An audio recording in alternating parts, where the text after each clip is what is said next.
LG와 앱손 비교 체험 리뷰를 시작하겠습니다. 좌측이 앱손, 우측이 LG입니다. 벽지에 흰색 페인트를 바른 면에 투사하였으며 크기는 각 70인치입니다. 동시에 촬영 시 한쪽이 완전히 무너져 비교가 불가능했습니다.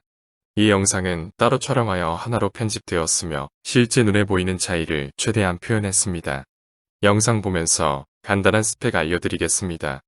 앱손 EF11은 1000안시루멘 레이저 광원이며 수명은 2만시간입니다. 명암비는 250만 대1. 소음은 최대 27dB로 매우 적은 편입니다. LG PF50KS는 600안시루멘 LED 램프이며 수명은 3만시간입니다. 명암비는 10만 대1. 소음은 최대 30dB로 적은 편입니다. 일주간의 비교 체험과 수많은 국내 해외 리뷰를 보며 깨달은 게 있습니다. 바로 스펙 비교가 어렵다는 것입니다. 그래서 비교 리뷰에 의존할 수밖에 없습니다. 하지만 리뷰는 취향과 가치에 따라 때때로 편파적입니다. 우선 제 기준을 말씀드리겠습니다. 내장 스피커는 절대 쓸 일이 없으며 안드로이드나 블루투스, 미러링도 사용하지 않습니다. 이미 사용 중인 셋탑박스가 있고 프로젝터에서 들려오는 소리는 방향감이 둔감하여 좋아하지 않습니다. 소음이 작고 짧은 거리에서 큰 화면이 가능하며 밝기가 만족스러운 그런 빔 프로젝터. 가격은 200만원까지입니다. 그럼 비교 리뷰 시작하겠습니다. 앱손의 그것은 LG의 그것을 처참하게 짓밟았습니다. 밝기, 색감, 화면 크기 모든 게 LG보다 뛰어났습니다. 하지만 당연한 결과입니다. 가격 차이가 꽤 크니까요.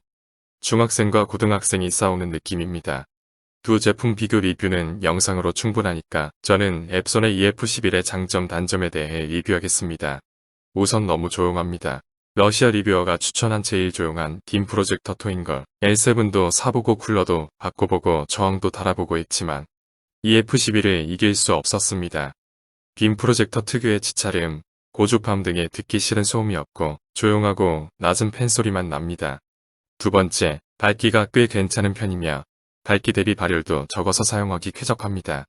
보통 사람들은 아무리 TV보다 크고 좋아도 소음과 발열 때문에 빔 프로젝터를 싫어하게 됩니다. 이 점에서 EF11은 작은 소음과 발열로 좋은 선택지입니다. 세 번째, 작은 크기와 깔끔한 외관으로 휴대성과 보기에 좋습니다. 네 번째, 가벼운 무게로 천장 거치가 편합니다. 크고 무거운 모델은 설치한 후 혹시 떨어질까 불안하거나 신경 쓰입니다. 하지만 EF11은 걱정이 없습니다. 다섯 번째, 화면 모드에서 다이나믹을 제외한 모든 모드가 마음에 듭니다. 색감 정확도는 자연 모드 밝은 영상을 시청할 땐 시네마 모드 조금 어두운 영상은 밝은 시네마 모드, 쨍하게 보고 싶을 땐 선명한 모드. 보통 모드들이 쓸모없는 경우가 많은데 이번 앱손 EF11은 괜찮네요. 다만 다이나믹 모드는 쓰기 어렵습니다. 여섯 번째, 리모컨이 깔끔하고 이쁘다. 메뉴 UI가 고급 기종과 똑같다. 화면 설정이 다양하게 가능하다.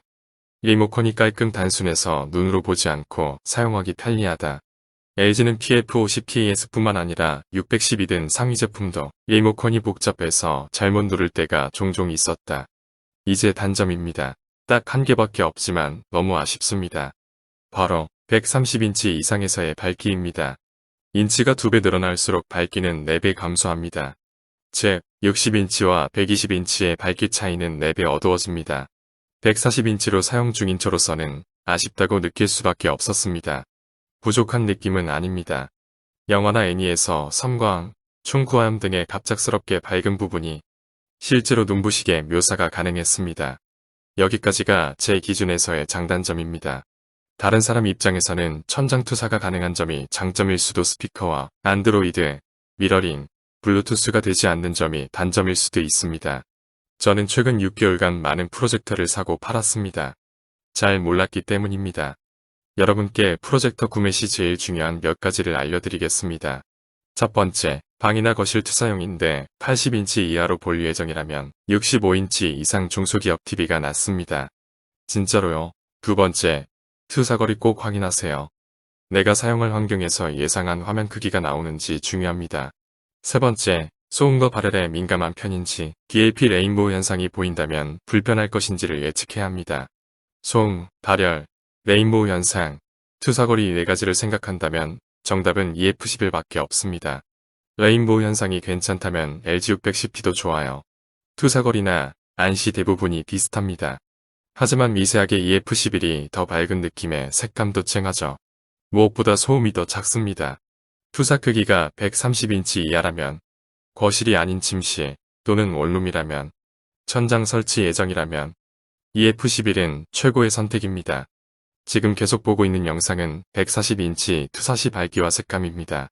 다이나믹 모드로 촬영하였으며 제일 높은 밝기를 나타냅니다. 역시 다이나믹 모드입니다. 밝기가 충분합니다. 140인치의 앱손 EF11을 느껴보세요. 현재 재생되는 영상은 무료 소스입니다. 그래서 조금 아쉽습니다. 더 좋은 영상들은 저작권으로 재생할 수 없습니다.